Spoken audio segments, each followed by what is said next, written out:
नमस्कार दोस्तों, स्वागत है आपका आज के इस करंट के वीकली सेशन के अंतर्गत। दोस्तों हम लेके आए हैं आपके लिए अक्टूबर 2023 का वीकली करंट सेशन है। जैसे कि हमने पीछे भी क्लास डाली है कि उसके अंतर्गत हम क्या है वीकली करंट का मैटर लेकर के आ रहे हैं। तो अक्टूबर 2023 के वीकली करंट सेशन के अंतर्गत एशियन गेम्स वगैरह हैं या इसके अतिरिक्त है जो राजस्थान के संदर्भ में, इंडिया के संदर्भ में जो सम्मेलन, जो घटनाएं जो हुए हैं, योजनाएं वगैरह हुई है, उनकी हम शुरुआत करेंगे। चलिए बने रहिएगा 10 मिनट की इस क्लास के अंतर्गत लास्ट तक। चलिए शुरुआत करते हैं। सबसे पहला देखिए दोस्तों, सबसे पहला हम अपन इसमें स्टार्ट करेंगे तो देखिए जरा, नंबर 1 है।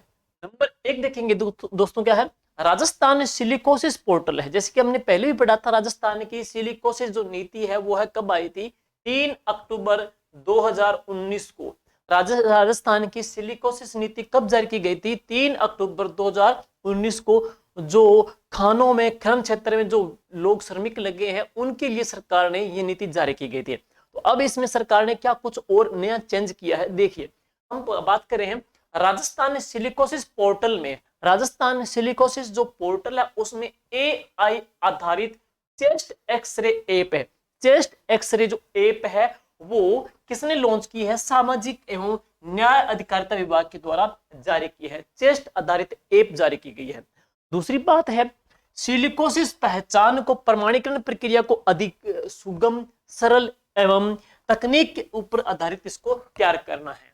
और राजस्थान की पहली सिलिकोसिस नीति कब जारी की गई थी, 3 अक्टूबर 2019 को। इंपॉर्टेंट है। और अब क्या है, चेस्ट एक्सरे ऐप है, ये किसने जारी की थी, सामाजिक न्याय एवं अधिकारिता विभाग के द्वारा लॉन्च की गई है। अब आगे बात करते हैं अधीनस्थ बोर्ड में नए मैट्रिक्स के बाद अधीनस्थ बोर्ड में 2 और नए सदस्यों की नियुक्ति हुई है। वो कौन कौन से हैं, डॉक्टर सज्जन सिंह जी पोसवाल और डॉक्टर रिपुंजय सिंह हैं। ध्यान देना है, सज्जन सिंह जी पोसवाल और रिपु सिंह जी को अभी हाल ही में अधीनस्थ बोर्ड के नए सदस्य के तौर पर इनको ज्वाइन करवाया गया है। और अब इसके बाद है राजस्थान। देखिए जरा, राजस्थान पुरातात्विक संरचनाओं का रख रखाव के लिए पुरातत्व संग्रहालय विभाग ने, पुरातत्व संग्रहालय जो विभाग ने मालवीय राष्ट्रीय प्रौद्योगिकी संस्थान MNIT जयपुर के साथ MOU समझौता किया है। पुरातात्विक संग्रहालय ने किसके साथ किया है, MNIT यूं कहें मालवीय नेशनल प्रौद्योगिकी और संस्थान के साथ, जयपुर के साथ MOU किया है। इसके बाद देखेंगे महात्मा गांधी दिव्यांग विश्वविद्यालय। ध्यान देना, महात्मा गांधी दिव्यांग विश्वविद्यालय कहां पे, जोधपुर में। जबकि बाबा आमटे, एक प्रश्न और आता है, बाबा आमटे दिव्यांग जो विश्वविद्यालय है वो कहां पर, जयपुर के अंतर्गत है। तो बाबा आमटे दिव्यांग जो विश्वविद्यालय है दोस्तों, तो वह कहां पर है, जयपुर के अंतर्गत। जबकि महात्मा गांधी दिव्यांग विश्वविद्यालय कहां पे, जोधपुर की पहली जो वाइस चांसलर है डॉक्टर कुसुमलता भंडारी को नियुक्त किया है। किसको नियुक्त किया है, कुसुमलता भंडारी को इसका वाइस चांसलर बनाया गया है। और आगे डॉक्टर एल पी टेसिटोरी सम्मान। ध्यान देना, इटली के थे डॉक्टर LP टेसिटोरी, बीकानेर में आए थे, यहाँ पे शोध किया था, साहित्य लिखा था और द इंडियन एंटिक्वेरी इन्होंने ग्रंथ लिखा था। और उसमें इन्होंने राजस्थान की 2 भाषाएं बताई थी, डिंगल और पिंगल बताई थी। द इंडियन एंटिक्वेरी ग्रंथ लिखा था। और डॉक्टर LP टेसिटोरी की बात करते हैं तो डॉक्टर LP टेसिटोरी सम्मान 2023-24 से श्री कृष्ण जुगनू को सम्मानित किया जाएगा।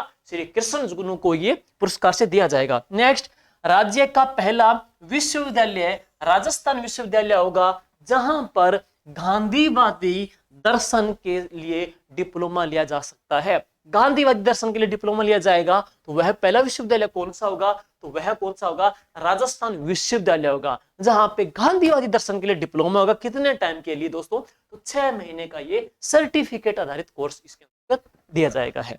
अब इसके पश्चात नेक्स्ट है, देखिए जरा, महाराणा प्रताप। देखिए, महाराणा प्रताप कृषि प्रौद्योगिकी विश्वविद्यालय के द्वारा मक्का की नई किस्म प्रताप MPUAT कहां पे, उदयपुर में है। महाराणा प्रताप कृषि विश्वविद्यालय कहां पे, उदयपुर के द्वारा मक्का की एक नई वैरायटी इजाद की गई है और उसका नाम क्या है, प्रताप शंकर मक्का 6। प्रताप शंकर मक्का 6 इसको लॉन्च किया गया है। नेक्स्ट है अमेरिका की मशहूर ट्रेवल मैगजीन कौन सी? कोडे नास्त ने वर्ष 2023 के लिए रीडर्स चॉइस अवार्ड में प्रदेश की उम्मेद भवन जो प्लेस है वो पहला स्थान रखा है। प्रदेश की उम्मेद भवन प्लेस, ध्यान देना है दोस्तों, ये एशिया का पहला रॉयल हेरिटेज प्लेस है। उमेद सिंह ने बनाया था, जो 1929 से लेकर के 1940 तक बना था। इसे एशिया का सबसे बड़ा रिहायशी प्लेस कहते हैं। 76 पत्थरों से बना है तो इसे 76 प्लेस भी कहते हैं। इसको उमेद भवन प्लेस को होटल को पहले स्थान पर इन्होंने जगह रखी है। उमेद भवन प्लेस होटल को है। आरपीसी में 3 नए मेंबर नियुक्त हुए हैं। ध्यान देना, आरपीसी के 3 नए मेंबर नियुक्त हुए हैं। वो कौन कौन से? तो कर्नल केसरी सिंह जी है, अयूब खान और किला चंद जी मीणा, इन तीनों की जो नियुक्ति हुई है वो आरपीसी के अंतर्गत। पीछे हमने पोसवाल जी और रिपो सिंह जी को पढ़ा था हमने, वो अधीनस्थ बोर्ड में नियुक्त किए गए थे।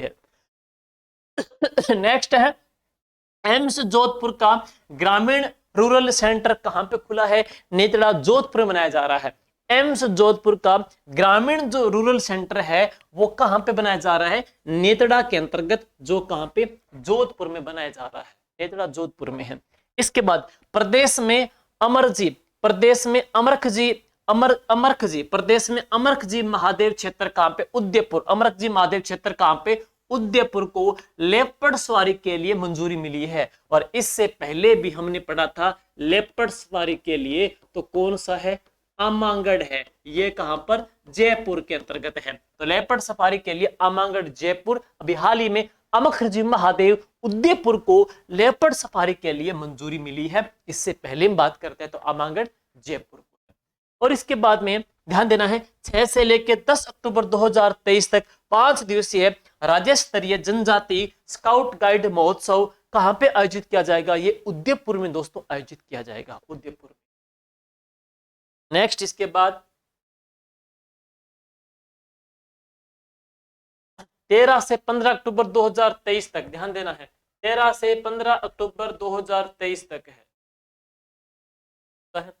13 से 15 अक्टूबर 2023 तक डेल्फी काउंसिल ऑफ राजस्थान द्वारा 3 दिवसीय शरद रंग महोत्सव का आयोजन जवाहर कला केंद्र कहां पे आयोजित किया जा रहा है? जयपुर में आयोजित किया जा रहा है। जवाहर कला केंद्र जयपुर में आयोजित किया जा रहा है शरद रंग महोत्सव है। नेक्स्ट प्रदेश में बड़ी तालाब उदयपुर, ध्यान देना है प्रदेश में बड़ी तालाब उदयपुर को मछली रिजर्व संरक्षित क्षेत्र घोषित किया गया है। ध्यान देना, बड़ी तालाब जो उदयपुर है ये किस अभ्यारण्य के लिए चर्चित है? तो राजस्थान में यहाँ पे मछली का अभ्यारण्य भी बनाया जाएगा।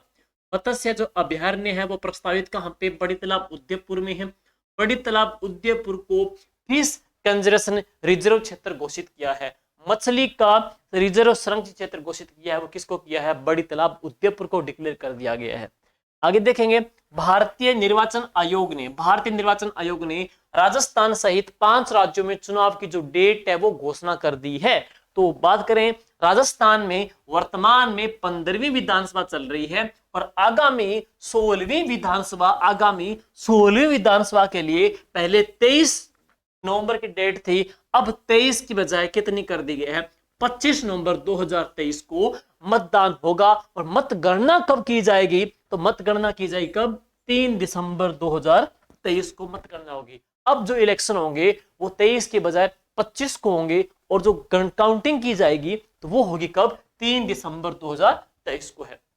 नेक्स्ट देखेंगे राजस्थान में वोटों के आधार पर सबसे बड़ी विधानसभा कौन सी है? वोटों के आधार पे पूछे आपसे तो कौन सी है? झोटवाड़ा जयपुर आ जाएगी। वोटों के आधार पे सबसे बड़ी झोटवाड़ा जयपुर। लेकिन राजस्थान में वोटों के आधार पे सबसे छोटी विधानसभा कौन सी पूछी तो आ जाएगी किशनपोल जयपुर है। तो सबसे छोटी किशनपोल जयपुर, सबसे बड़ी कौन सी? झोटवाड़ा जयपुर की आ जाएगी है।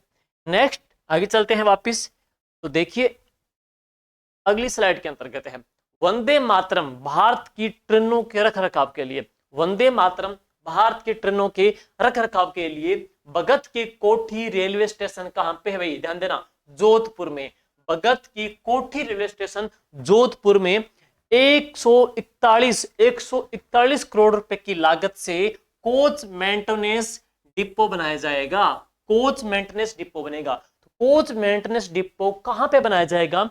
यह बनाया जाएगा जोधपुर के अंतर्गत कोठी रेलवे स्टेशन जोधपुर के ऊपर है। किसके लिए? वंदे मातरम ट्रेन की रख रखाव के लिए कोच मेंटेनेंस डिपो बनाया जाएगा। कितनी लागत से? 141 करोड़ रुपए की लागत से है। आगे देखेंगे नेक्स्ट, राजस्थान कैडर के आईपीएस धर्मचंद जी जैन को सीबीआई के विशेष निदेशक के पद के ऊपर इनको प्रमोट किया गया है, पदोन्नत किया गया है। धर्मचंद जी जैन को है। नेक्स्ट, बीएसएफ की 52वीं, ध्यान देना कौन सी भी, 52वीं अंतर सीमांत स्पोर्ट वेपन शूटिंग प्रतियोगिता का आयोजन कहां पे किया गया है? तो ये हुआ था फील्ड फायरिंग रेंज जैसलमेर में किया गया है।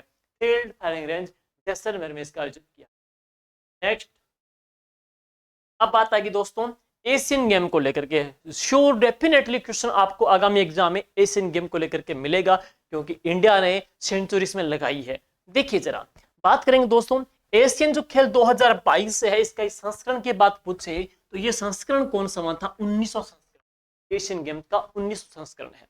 नेक्स्ट, इसका आयोजन कहां पे हुआ? हांगजू चीन में 23 सितंबर से लेकर के 8 अक्टूबर 2023, 23 सितंबर से लेकर के 8 अक्टूबर तक। कहां पे? चाइना के कौन से शहर में हुए थे? हांगजो शहर में इनका आयोजन हुआ। आगे, इसका उद्घाटन किसने किया? चीनी राष्ट्रपति शी जिनपिंग ने इसका उद्घाटन भी किया था। शी जिनपिंग ने इसका उद्घाटन किया है। नेक्स्ट, अब बात करेंगे शुभंकर कौन थे। देखिए शुभंकर क्या थे? चेन चेन, कांग कांज और लियान लियन है। लियान लियन है, ध्यान देना ये तीन नाम थोड़े से टफ जरूर है, चाइनीज वर्ड में पढ़ेंगे। ये तीनों इसके शुभंकर बनाए गए थे। वापस पढ़ेंगे, चेन चेन, कांग कांज, लियान लियन, ये इसके शुभंकर थे। और इसका आदर्श जो वाक्य था ना, वो था दिल से दिल एट द भविष्य। वेरी वेरी इंपॉर्टेंट है, एग्जाम में पूछ सकते हैं। दिल से दिल एट द भविष्य इसका आदर्श वाक्य भी रखा गया है। और कुल देश कितने? 45। और कुल गेम भी कितने हैं? 45। तो इसमें कुल 45 देश थे। कुल गेम की स्पर्धा भी कितनी थी? 45 थी। आगे देखेंगे 19वें एशियाई खेलों की जो मसाल थी, वो मसाल क्या है? इंटरनल फ्लेम है। ये इसकी मसाल थी, इंटरनल फ्लेम। और आगे, परेड ऑफ नेशन की शुरुआत किसने की थी? अफगानिस्तान की दल ने की थी। और अंतिम दल कौन था? चाइना का दल था। शुरुआत में अफगानिस्तान का, लास्ट दल कौन सा था? चाइना का था। इंटरनल जो फ्लेम है इसकी, वो मसाल थी।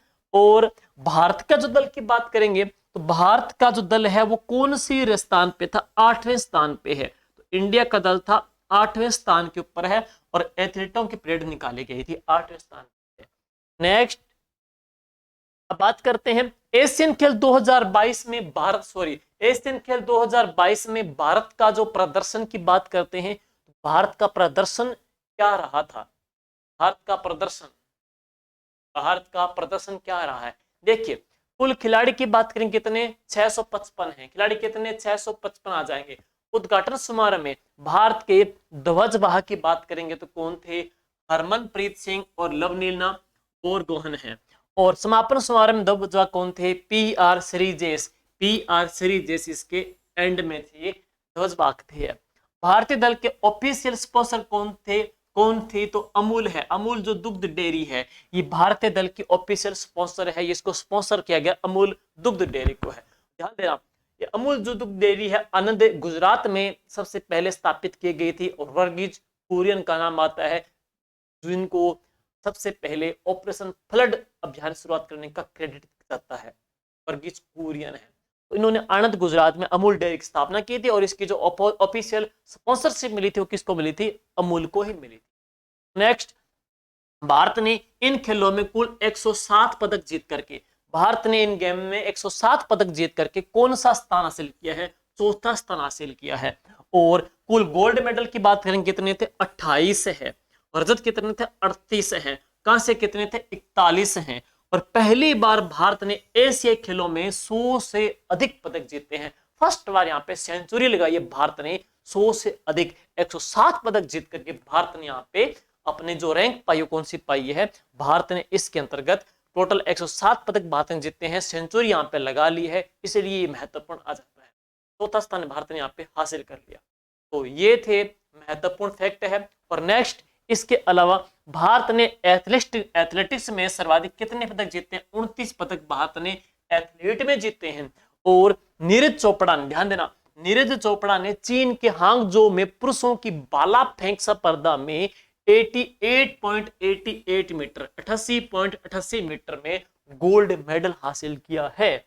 और 20वें एशियाई खेल 2026 का आयोजन, ये 20वें 2026 का आयोजन कहां पे होगा? तो जापान के अंतर्गत। ये चाइना में है तो नेक्स्ट कहां पे? वो जापान में होगा। और सर्वप्रथम एशियाई खेलों का आयोजन 1951 में नई दिल्ली भारत में सबसे पहले हुआ था, 1951 के अंतर्गत है।